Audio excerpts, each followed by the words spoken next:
આપણું જીવન શરીર, મન અને આત્મા આ ત્રણ દ્વારા ચાલે છે.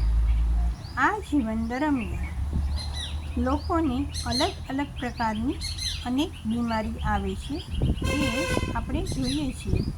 અને ક્યારેક કોઈ નાની મોટી બીમારી આપણે પણ મહેસૂસ કરેલ જ હશે.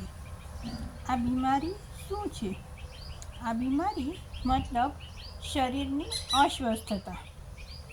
કુદરતના બનાવેલા આ શરીરમાં કુદરતના વિરોધી તત્વ સાથે શરીરમાં પ્રવેશે ત્યારે સ્વાસ્થ્યને નુકસાન થાય છે અને બીમારી આવે છે. એવું જ મનનું છે. મનમાં જ્યારે જરૂર કરતાં વધારે નેગેટિવ ઇમોશન્સ વધે ત્યારે મન અસ્વસ્થ બને છે. પણ આત્માની બીમારી એટલે શું ખબર છે?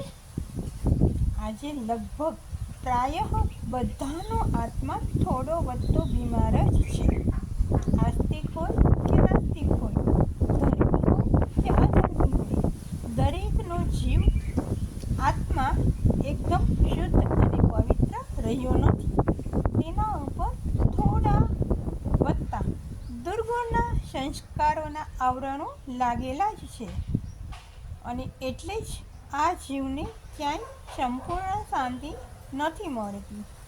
શાંતિ મેળવવા જીવનની ભાગદોડના અંતે એક પ્રામાણિક અને સાચો સારો ઇન્સાન શાંતિ ઝંખે છે અને તે મેળવવા પ્રયાસ કરે છે. આ શરીરની બીમારી જ નહીં, આ મનની બીમારી પણ નહીં, પણ આત્માની બીમારીનો પણ અને આત્માની બીમારીને પણ આવવા જ ના દે